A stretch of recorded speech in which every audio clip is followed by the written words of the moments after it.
ఈ స్కూల్లో ఎవరైతే 10th లో 550 మార్కుల పైన 560 వస్తే ఒకటి, 571 వస్తే ఒకటి, అలాగే మీరు జిల్లా ఫస్ట్ వస్తే మీరు ఎక్కడ కోరుకుంటే అక్కడ ఇద్దరికి జిల్లా ఫస్ట్ వచ్చిన వాళ్ళందరికీ కూడా విద్యను నేను ఉచితంగా అందిస్తాను మీ అందరికీ కూడా. మళ్ళీ అదే ఇంటర్మీడియట్లో మీరు అదే సాధిస్తే మళ్ళీ మీకు ఇంజనీరింగ్ కూడా నేను చదివించే బాధ్యతను నేను తీసుకుంటా. డెఫినెట్గా ఏలూరు ఫస్ట్ వస్తే ఏలూరులో చదివిస్తా, డిస్ట్రిక్ట్ ఫస్ట్ వస్తే ఎక్కడ కావాలంటే అక్కడ చదివిస్తా.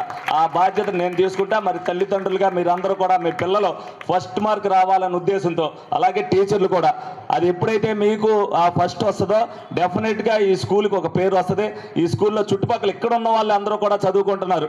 నేను కూడా చిన్నప్పుడు అప్పుడు మాకు కూడా ఈ గవర్నమెంట్ స్కూల్ లాంటిదే, సెయింట్ జేవియర్ అవ్వచ్చు, సెయింట్ తెరిసా అవ్వచ్చు, నేను అక్కడే చదువుకున్నా.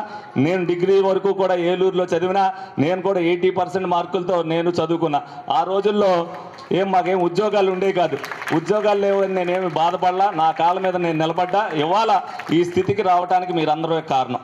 ఒక పట్టుదల, ఒక డెడికేషన్, ఒక కమిట్మెంట్ ఉంది కాబట్టి నేను ఈ రోజున ఈ స్థాయిలో ఉన్నా. డెఫినెట్గా ప్రతి విద్యార్థికి కూడా నేర్పవలసిన బాధ్యత ప్రతి తల్లిదండ్రులు తీసుకుంటే రేపొద్దున మీ పిల్లలు ఇక్కడికి వచ్చి మాట్లాడే పరిస్థితి ఉంటుందని మీరు అందరూ కూడా తెలుసుకోవాలి. డెఫినెట్గా ఆ పరిస్థితికి తీసుకురావాల్సింది మీరు. ఏదైతే మీరు ప్రతి నెల కూడా వచ్చేటప్పుడు టీచర్ని ఎవరైతే స్కూల్లో బోధిస్తున్నారో వాళ్ళని మీరు వెళ్ళి అడిగి మా పిల్లవాడు ఏ స్థితిలో ఉన్నాడు, ఏ విధంగా చదువుకుంటున్నాడు, ఎంతవరకు రాగలడు అనేది. స్పోర్ట్స్ ఉన్నాయి, యోగా ఉంది. ఒక డెడికేషన్తో చంద్రబాబు నాయుడు గారు చేశారు అని అంటే ఎందుకంటే దానికి కారణం యోగా అనేది ఒక క్రమశిక్షణ నేర్పుద్దని. ఇందాక సిఐ గారు చెప్పారు, సమాజంలో ప్రతి ఒక్కడు కూడా చెడుకు అలవాటు పడిపోతున్నాడు. చెడును అట్రాక్ట్ చేయడం చాలా తేలికి.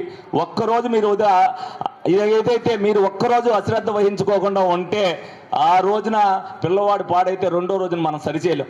ఒక్కసారి ఏదైతే దేనికైనా ఎడిక్ట్ అయ్యాడంటే ఒక్కరోజు తప్పుదవలో నడిచాడు అని అంటే రెండో రోజున మనం సరిచేయలేం. ఎందుకంటే మూడో రోజున కూడా మనం మీరు కట్టుదిట్టం చేసినా 4వ రోజున ఆ చెడు పక్కకి వెళ్తాడు. కాబట్టి చెడు పక్కకి వెళ్ళకోకుండా చూసుకోవాల్సిన బాధ్యత ప్రతి నిమిషం కూడా